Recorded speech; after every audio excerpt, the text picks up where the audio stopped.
Well, here we go. Huge ice storm. Here's the aftermath. I got a choice. I can sit here and clean this up, or I can go inside and play records and let someone else do it. I think that's easy. I'm going inside and play some records.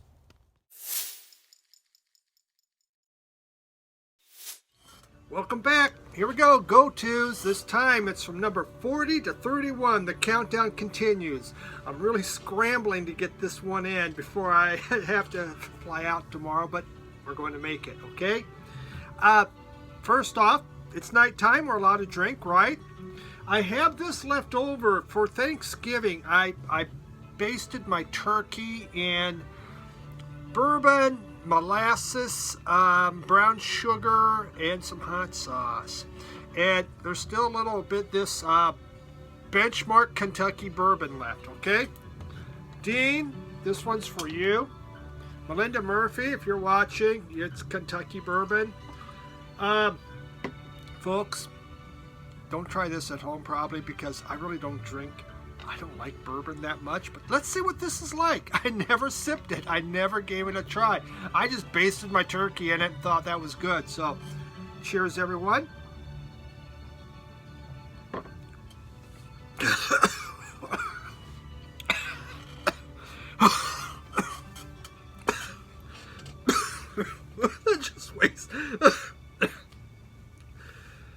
Just wasted a minute of the video. Oh God, that stuff's awful. Woo! I'm all warm inside now.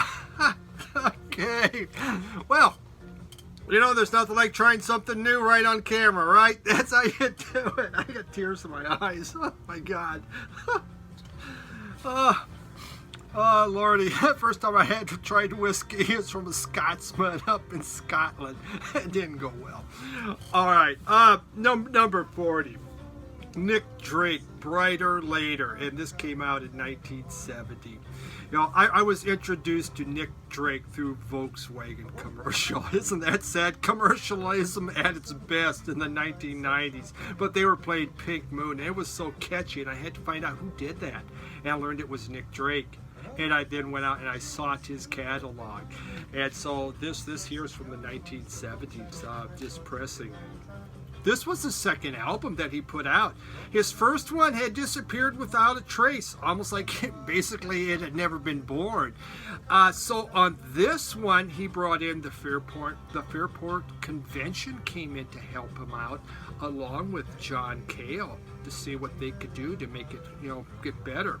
The problem with Drake is he was so painfully shy. He wouldn't do interviews. He wouldn't perform. And if he did, he never said a word. And people were just upset about that because he wouldn't interact. He just couldn't. You know, he suffered from severe depression and insomnia, and eventually in 1974 he took his life. But this album, dare I say, a Nick Drake album that is uplifting. That's a word you usually don't hear. You can hear him in the background. Isn't that beautiful? You know, they decided to try to create a more poppy album. And again, that's why they brought in the Fairport Convention. To me, they created a masterpiece of pure beauty. It starts off, and when you heard the music at the beginning, this was the introduction, and actually the song is called Introduction. To me, it's like sitting on top of a hilltop. And you're sitting there, and the first rays of sun come up, and they warm your face. It's that beautiful. It's that gorgeous. It's one of the most beautiful introductions, called introductions, that I've heard. It then goes into Hazy Jane. There's Hazy Jane 1, Hazy Jane 2.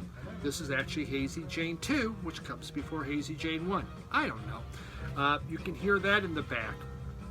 I'm going to use another word too. I would not describe Nick Drake. It's danceable. You hear on there, I mean, his guitar strumming and he's singing along in really an upbeat way. Richard Thompson adds his guitar to it, which really gives it some extra boost, and then they bring in the brass, and the brass create pure joy within the song. There's another song called At the Time at at the chime of a city clock, at the chime of a city clock. And that has this smoky sax playing. It's like on a dark night and he's underneath a street lamp and you hear this smoky type sax. Such a great song. Brighter Later, that starts side two. It's another instrumental in which you can hear Nick Drake's guitar playing with a flute. And then there's a bass and drum behind there. But it's just this happy intertwining of guitar and flute. And what a great way to start it off. John Cale, he adds his viola and harpsichord on various songs. And you really hear it on the song called Fly. And it's like this swirl of music that goes around Drake's lonely lyrics. It just adds more to it. And again, especially Cale's piano that you hear in there, and organ. It just brings a new dimension to it. This album, like the first album, it disappeared without a trace. But to me, this is a wonderful example of genius, the genius of Nick Drake, and the fact that he could write music, and he could write music that you could even dance to. Nick Drake, Brighter Later, 1970. If you want a beautiful album with beautiful music, you will never go wrong with this one.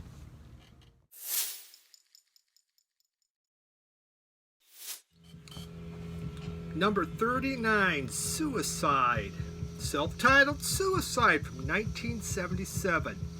So you go from beauty and grace to being pulverized by an explosion of noise. That was nothing else. Nothing had ever sounded like this when this came out.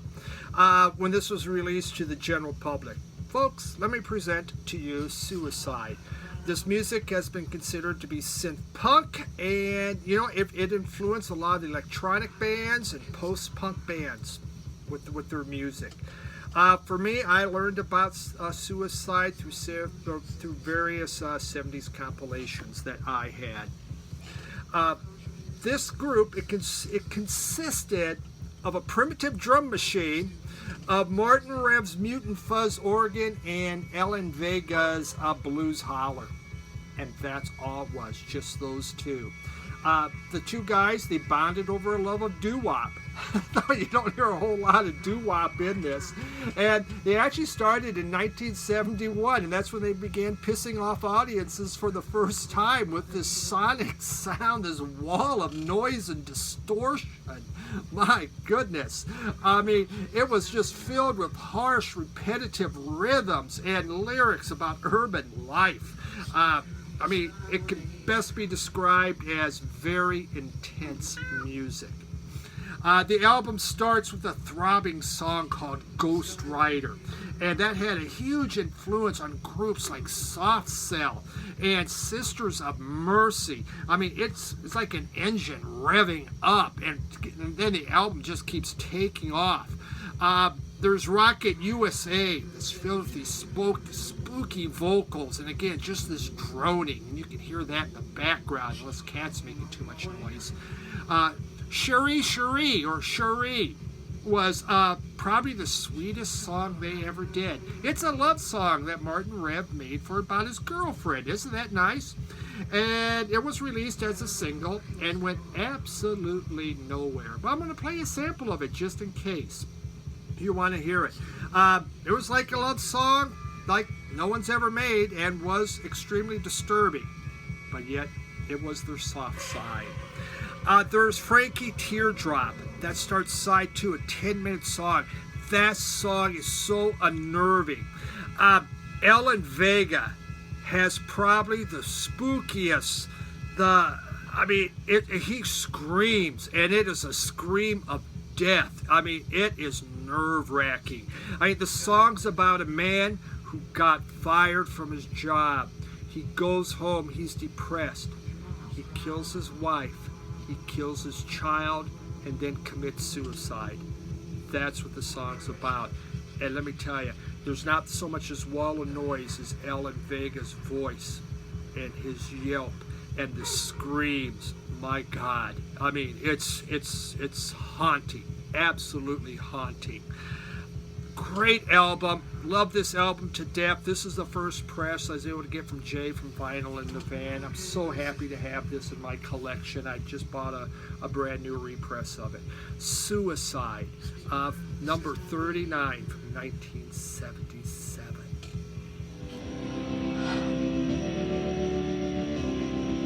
Oh, baby.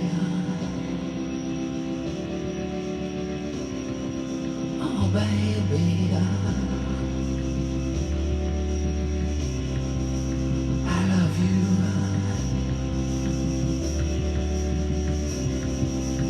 Sweet, sweet. My comic book fantasy.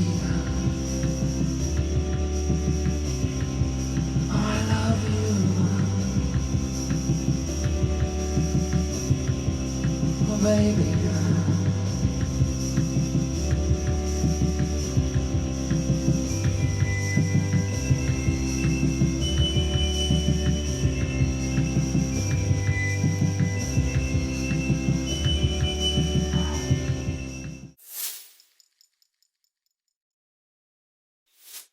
Number 38 is Beck, Morning Phase from 2014.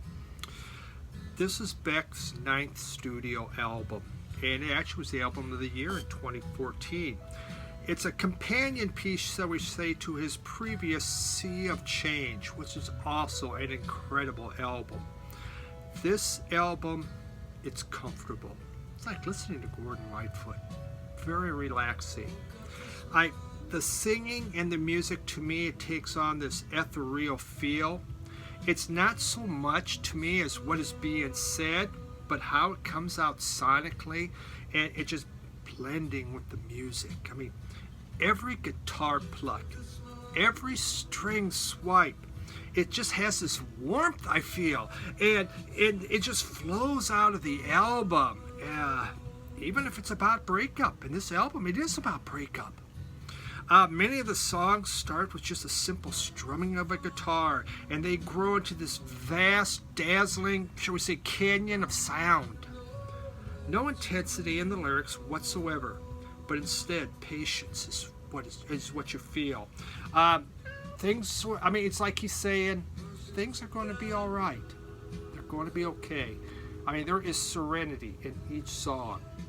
On what's playing right now on Morning, I mean, you can practically, again, feel rays of the sun, just like I said, brighter later. I mean, it is. It's like a morning sun coming up, and you're there to enjoy it. Heart of a Drum, also, it radiates with kind of like Nick Drake's Brighter Later. It has that same kind of feel. But yet he asks this question. The question he asks is, why does it hurt this way? To come so far to find they've closed the gates. That's pretty good stuff. Say Goodbye, he adds a quiet banjo to it. And along the banjo, along with his simple guitar just strumming around. Very, very restrained drumming goes on. Kind of like Neil Young would sound if, when he was doing Harvest Moon. I mean, to me, it's very, very similar to that. Unforgiven has Beck, to me, milking every single vocal syllable. And his composer, the composer of the strings was his father, David Campbell, which is really kind of cool how they work together. This is beautiful. It's relaxing. It's an incredible Beck album. Well worth, if you haven't listened to him, you want something super relaxing and super beautiful, by Sea Change and by Morning Phase, number 38 from 2014.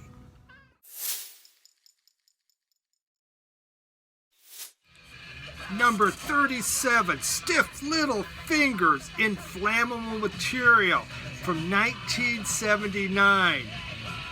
Man, you talk about intensity and a punk attitude. This album had it all. I mean, from the very first song that's playing right now, Suspect Device, it just cranks with this guitar riff, and then boom, they come blasting out of the gates like being shot from a cannon. My God. And they just start screaming, don't believe them, don't believe them, don't be bitten twice. They got a suspect device. Incredible stuff. A friend of mine in 1983 loaned me a bunch of punk rock albums. I didn't know anything about them. I got like the Cramps, the Clash, the Sex Pistols, and I got this one. I have been looking ever since then to find an original. I never have, but thankfully last month they reissued this, and I finally got Inflammable Material on vinyl. I mean, these guys have been considered the Irish Clash. I mean, they sing about sectarian violence. I mean, remember, this was in the 70s. They sing about police oppression and boredom. Everything you could ever ask for from a punk band. They had something to say, and they said it in this album. You know, the lead singer and songwriter, his name is Jake Burns, and he has this intense, powerful, extremely angry voice. Sounds like he's been gargling on glass shards his whole life. It is so dang rough. There's a beautiful love song. I'll play you a snippet of that called Barbed Wire Love. And he just sings, he goes, all you give me is barbed wire love, tangled up in barbed wire love. Fun stuff. Wasted Life is an anti-militant song. It just has this powerful refrain where he keeps singing, I won't be a soldier. I won't take no orders from no one. Stuff their fucking armies. Killing isn't my idea of fun. Man, I'm telling you, these guys came out of the gates. They do a crossover of Bob Marley's and do a wonderful job of Johnny Was, and has a nice reggae feel because the punks, they love this reggae. And then there's Alternative Ulster. And I tell you, if there's a punk classic, that's one. It has just filled with these hard-hitting guitars and the bass and drum.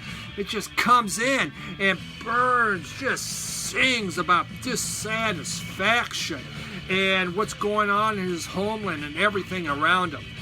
These guys are angry. They were pissed off at the world. They were pissed off at what was going on politically, and they put it out on two sides of vinyl in an absolute important punk rock classic. Number 37, album I love to death, Stiff Little Fingers, Inflammable Material.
Number 36, Handel, Music for Water from 1717. Handel makes it back in again. Way to go, Handel. You know, when I got my first job, it was in Kansas City, right out of college in 1982. And I was working in a really poor section of town. But I would have to drive through the richest section of town where all the old money mansions were. And a lot of times I would play NPR, public radio. And I remember traveling down this beautiful boulevard lined with these mansions. And this came on, Music for Water. It was the first time I heard it. And I go, this is the most perfect song for driving down this boulevard. And I had to go out and find it and bought it. And it's probably my favorite piece of classical music. I also noticed I started with soft, I went hard, I went soft, I went hard, I went soft again. I don't know how that happened, folks. I mean, I just line things up and go, what the hell? Oh, well.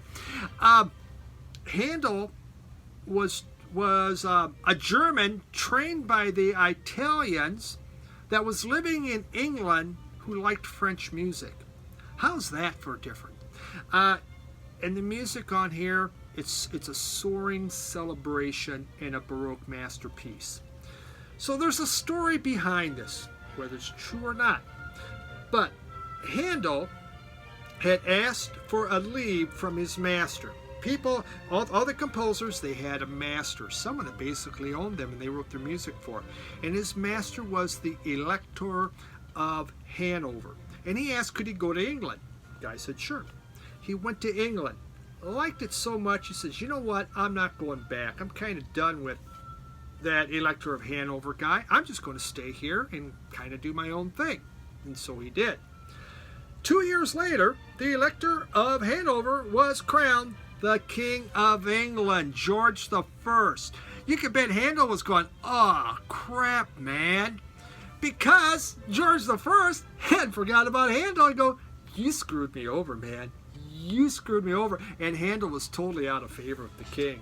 So he's sitting around going, oh, Lordy, what am I going to do? I'm going to be unemployed. I'm unemployed. No one wants me.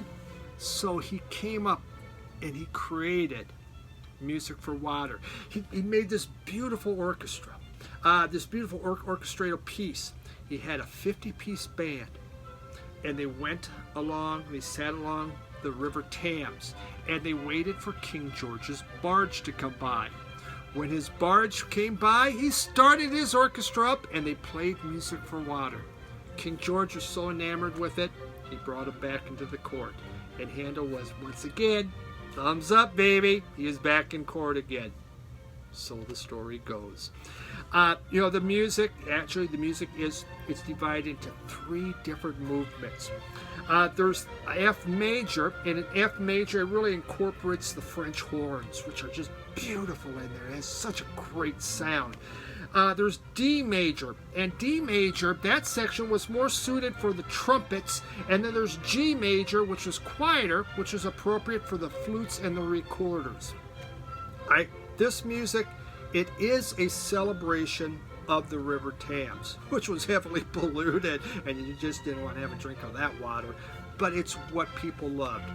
It's a beauty of music. It's a piece of beauty and power. Great stuff. Handel's Music for Water.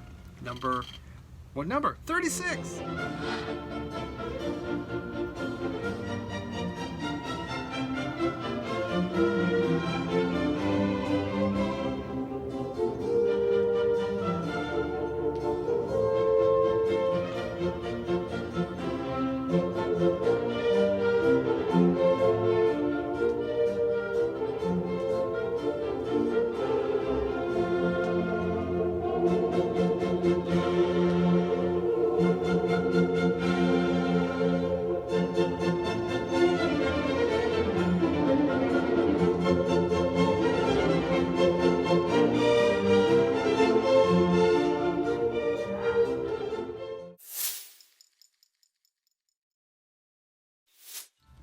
Number 35, Lou Reed, New York, from 1989.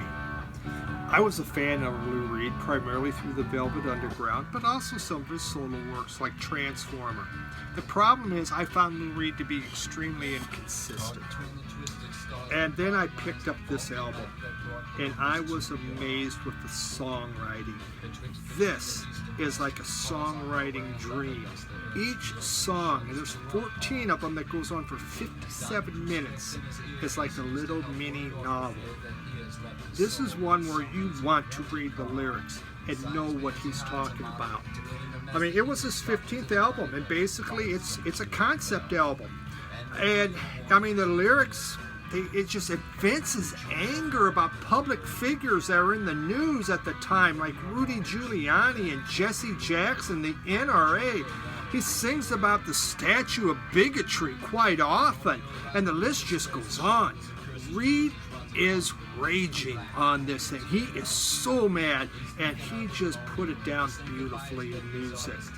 There's this beautiful guitar that starts off in the song Dirty Boulevard, and then Reed sings about this poor Hispanic child that's just stuck.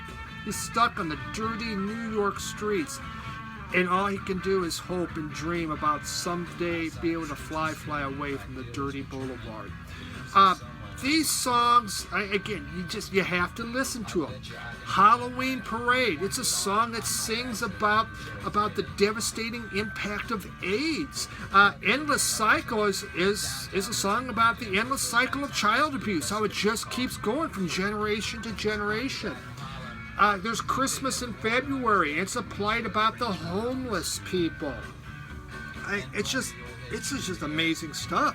There's a song called There Is No Time. And it's such a hard rock, and there's just this ferocious guitar attack on there. And while other songs, like the beginning of The Great Adventure, he does with humor. And he sings, and that's when he just sings about what it's like to become a parent. This album is a masterpiece of writing. It's a masterpiece of music. It was just Lou Reed at his very, very best. Absolutely an all-time favorite album of mine. From number 35, New York from Lou Reed from 1989.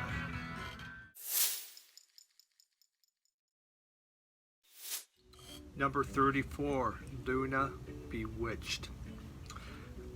This album opens, as you can hear right now, with this nice dreamy guitar, and then the band quietly kicks in, and it's followed by Dean Wareham's peaceful vocals. The song's California All the Way, and though it's a breakup song, it opens the album at such a high point, and it never falls off. The group, here they are, very nice looking. There's a song on here, it was called Tiger Lily. I first heard about it on College Music Journal, CMJ. I had the Samper CD, and I put on Tiger Lily, and I became absolutely obsessed with that song, and I had to get that CD right away. It was such an incredible song, and this just became one of my all-time favorite albums, and until recently was my favorite Luna album. It's just, you know, when you think about it, especially when I even think about that song, Tiger Lily, it's just this, it's like the Sunday's twin guitar going on with just these flurries that bring extra joy to the song. Really amazing. This is Luna's second album, and Wareham, he had formerly been a part of Galaxy 500, but other members of the group had been with the Chills and with the Feelies, so these guys had a lot of cred to them, and to me this is like a dream pop masterpiece, just so quiet and peaceful. You just can't help but relax and enjoy. Sterling Morris, I mean, a big influence for Luna was the Velvet Underground, especially Velvet Underground's peaceful stuff. And Sterling Morris plays on two songs. He plays on the song Friendly Advice, which is just this kind of a nice little rocker, and The Great One Street. On Friendly Advice, what's kind of fun is the song goes on for 6 minutes, and there's just a couple chords they're playing, but they just keep playing it over and over and doing stuff with it. It's kind of like a Feelies song. Just really amazing things. This is such an incredible song, and we're going to try this one other one.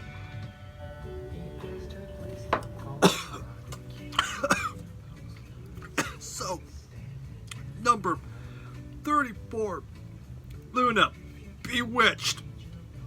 Awesome stuff. I like that bourbon.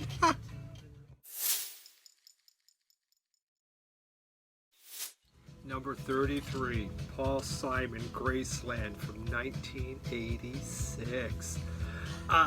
This album, I mean, it was made in a really bitter time in South Africa. And this is filled with grace and it's filled with beauty. Some people say it's Paul Simon's midlife crisis. I mean, he was at this crossroad. He had just made his last album, had sank. He was going through a divorce, and he didn't know which way he wanted to go. So he said, well, what? Let's just, screw a UN boycott of South Africa, and let's go down there. In all honesty, he had this bootleg tape. It was a bootleg tape of South African music. and he became obsessed with it, and he wanted to learn more about it. And so he went down there, and he wanted to record with Ladysmith Mambazo. And then he added in new instruments. He brought in the fretless bass. He used the accordion and all the South African percussion. And with his expert storytelling, he made incredible music. And it's not just African music. He brought in everything else. For me, though, it opened me up to Ladysmith, Black Mambazo, and a lot of other. I mean, it kind of got me interested in world music. So it was very inspirational album. It was Paul Simon's 7th album that he did. And not only did he bring in that African, but he used Zydeco, he had pop and rock. I mean, he had a lot of different things that he threw into this thing. The song that's playing right now is called Graceland. And you can hear it's anchored with this fretless bass. And you know, I've said this many times, but it's like riding in your car on a sunny day. And I love songs that make me feel like I'm in a car on a sunny day. Except Lou Reed's New York, New York. Forget that. It's dark and gloomy on that particular day. But this is such a happy, upbeat song about going to the home of Elvis. I mean, what more could you want? It's followed by I Know What I Know. And this is has a South African guitar and rhythm happening. And it has call and response lyrics sang by the Gaza sisters from South Africa. It's unique and it's extremely joyous. Again, beautiful, beautiful music. There was This Was Your Mother. That was, what was it called? That Was Your Mother. And it was recorded by Rockin' Dopsy. Yeah, he brought in, Paul Simon went to New Orleans. He heard Rockin' Dopsy play, says, I want to record with this guy. And so he did, and he made that song with him. But he also brought in Los Lobos on the last song, it's called All Around the World, or The Myth of Fingerprints. And it's a rockin' song. It's Los Lobos going on there with Paul Simon. So you could see, so there he brought in Mexican roots. He was everywhere with this, but he made such a cohesive album filled with so much different types of music. Beautiful stuff. Really important album. Paul Simon's Graceland is number 33.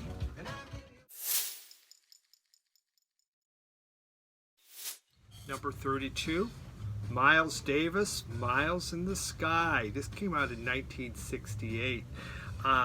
This album's like the forerunner to Fusion. This is where it all began. The very first track, he used all electric instruments. This is the first time he had ever done that. On the second track, he even has George Benson playing guitar.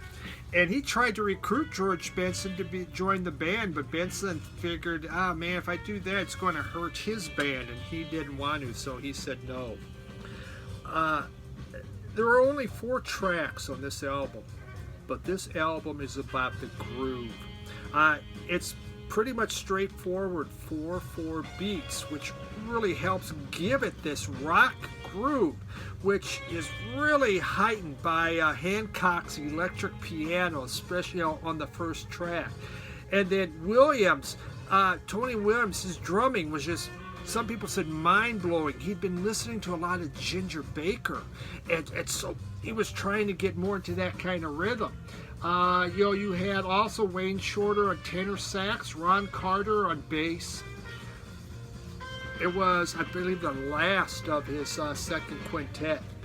What happened is Clyde Davis had taken over as head of Columbia House. And he had told all the jazz men to say, listen, you guys need to change. You need to get with the times or get out of here. And so, Davis could see rock music was where it was at, and so he pushed the jazz guys to start getting more of a rock feel to it, and thus fusion began to evolve, and Davis came up with this masterpiece.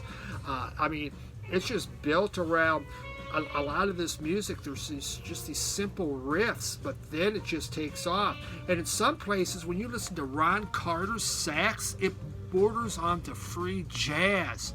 He just goes. I mean, the opening track right now is called Stuff, and it's extremely funky.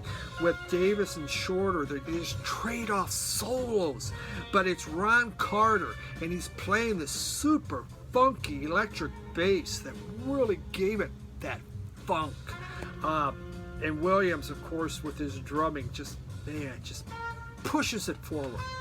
The rest of the album, Hancock plays piano, Ron Carter plays upright bass, but they had opened the door. They opened the door for fusion. I mean, we have black comedy, country song, and paraphernalia. Paraphernalia has George Benson. And what makes that exciting is Benson's electric guitar pushes Davis. And you can hear Davis reaching and pushing himself into a whole new direction. Mind-blowing album. Miles in the Sky, it was their it was kind of taken from Lucy in the Sky. It was their tribute to the Beatles. What great stuff. Miles Davis looking as bad as always. Number 32, Miles Davis, Miles in the Sky. Number 31, Pink Floyd's Dark Side of the Moon from 1973. This is an original press. I have my first one. I got a fancy one. What can you say about this album? In 1975, my older brother came back from his first semester in college, and he said, there's 2 albums you got to buy. Again, he was too cheap to buy anything. He'll get me to do it. One was Ellen Parsons' Tales of Mystery and Imagination, and the other one was Pink Floyd. I had no idea how connected they were with Ellen Parsons producing this one, and of course the other one being his first solo album. This album's deeply embedded in my mind. It was just the most amazing piece of work I'd ever heard. I just couldn't believe what I was hearing. At the time, Pink Floyd, they were trying to break out of the psychedelic shackles that they felt that they were in, because they thought this is hurting our creativity. So what happened is they met at Nick Mason's kitchen. They went to his house and they sat down at his kitchen and they discussed what was really bothering them. And they came up with money and madness and death and time. Those were the things that were bothering them. And here we have this created. They had it done a year beforehand. I mean, this came out in 73, but in 72 they were touring it on the Eclipse tour, which is something they would do, and they would just keep working the songs to get them ready, so then they could put it down on vinyl. I mean, they got rid of their psychedelic noodling and instead went in for songwriting, thanks to large part to Roger Waters, because he had this concept and he knew what he wanted to do. I just remember there was the sound of that spaceship on the first song. It flew from one speaker to the other speaker. That was just the most amazing thing. I'd never heard anything like it. And the ticking clocks on time, tick, tick, tick, tick. And when that alarm bell went, I wasn't prepared for that thing. Hell, probably the first 100 times it scared the bejesus out of me. There's a great Gig in the Sky. They had Claire Torrey, her vocals. It's a song about death, but she just has this beautiful sounding voice that comes out. Of course, there's Money. One of my all-time favorites was Brain Damage, because I always loved the lyrics. The paper folds their faces to the door, and every day the paper boy brings more. Got to keep the loonies off the grass. Wow, amazing stuff. I mean, it was kind of due to Syd Barrett, with mental illness. How many conversations have been created by this album? Hundreds, thousands, maybe millions of them. This was on the chart for over 900 weeks. 45 million of them are out there. Amazing stuff. It's beautiful. It's melodic. But it also has some of the most incredible guitar work. this is when you really heard David Gilmour come to the forefront and show what he could do on guitar. Just the most amazing, beautiful type album. You would think it would be higher. This was my favorite Pink Floyd for many years. It's changed. I've gotten old. But still, number 31, Dark Side of the Moon. What a classic. All right, we did it. We made it through. We are now down to that top 30 to go. I might throw in one or two little special ones in there, but I thank you for sitting through this. I know it went long again, I can tell. But this is important stuff to me, and I really want to talk about it, so I appreciate your patience as we go through this. Everyone, have a great week. Take care of yourself, and we'll talk to you Sunday, okay? Have a good evening. Bye.